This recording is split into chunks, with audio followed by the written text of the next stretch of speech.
চিঠিটি লেখা হয়, চিঠিটি লেখা হচ্ছে, চিঠিটি লেখা হয়েছে, আর চিঠিটি কিছুক্ষণ ধরে লেখা হচ্ছে।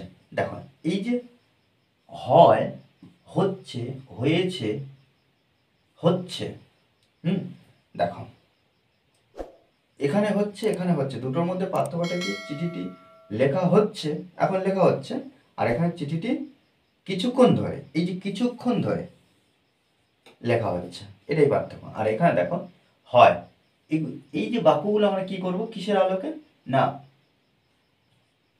প্যাসিভ ভয়েসের আলোকে কি করব আমরা, এই বাক্যগুলো ট্রান্সলেট করব। প্যাসিভ ভয়েসের আলোকে বলতে দেখো ইংরেজি পড়ানো হয়, ভাত রান্না করা হয়, তাকে অপমান করা হয়, অর্থাৎ সাবজেক্ট যাকে আমরা ব্যবহার করব সেই সাবজেক্ট নিজে কাজ করবে না। অর্থাৎ দেখো অ্যাকচুয়ালি সাবজেক্ট যাকে সাবজেক্ট হিসেবে কিন্তু ব্যবহার করা হয়, মেন সাবজেক্ট নয়। দেখো এই যে চিঠিটি, এই বাক্য যদি ধরি তাহলে চিঠিটা কি সাবজেক্ট, কিন্তু চিঠিটি লেখা হয়, চিঠি কি একা একা লেখা হয়ে যাচ্ছে? কেউ না কেউ লেখে, সে কিন্তু মেন সাবজেক্ট। কিন্তু এখানে যেহেতু সাবজেক্ট নেই, উজ্জ আছে, তাই এই বাক্যর আলোকে আমরা কি করব, চিঠিকে সাবজেক্ট হিসেবে ধরবো, সাবজেক্ট হিসেবে ধরবো। দ্য লেটার, দ্য লেটার হয়, এর জন্য ইজ ব্যবহার করব, ইজ বা আর এর মধ্যে যে কোনো একটা ব্যবহার করব সাবজেক্ট অনুযায়ী। তাহলে দ্য লেটার ইজ, আর যখন প্যাসিভ ভয়েসের আলোকে ব্যবহার করব তখন কি করব না, যে ভার্বটা ব্যবহার করা হবে সেই ভার্বটা সবসময় 3 নম্বর ফর্মে, the letter is written. Okay, চিঠিটি লেখা হচ্ছে, তাহলে এখানে দেখো দ্য লেটার, দ্য লেটার লেখা হচ্ছে, তাহলে এটা কন্টিনিউয়াস টেন্সে, ওই জন্য আমরা কি করব, ইজের পরে বিং ব্যবহার করব, BEING, being, the letter is being. আর যেহেতু এখানে মেন ভার্ব লেখা, রিটেন। ওকে, চিঠিটি লেখা হয়েছে, হয়েছে, দ্য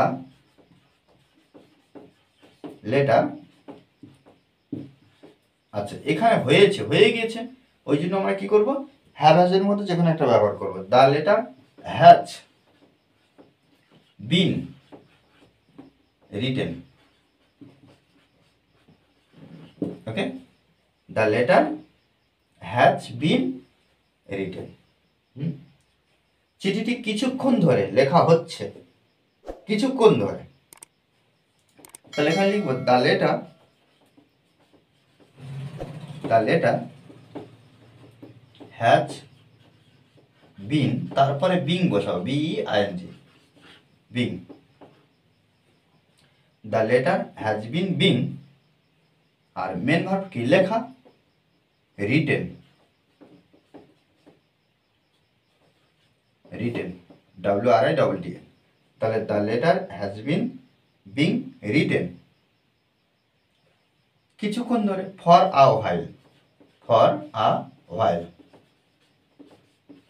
ওকে, দেখুন এইভাবে কিন্তু আমরা সুন্দরভাবে ইংলিশে ট্রান্সলেট করবো। আমাদের মনে রাখতে হবে যে প্র্যাকটিস, প্র্যাকটিসের বিকল্প কিছু নেই।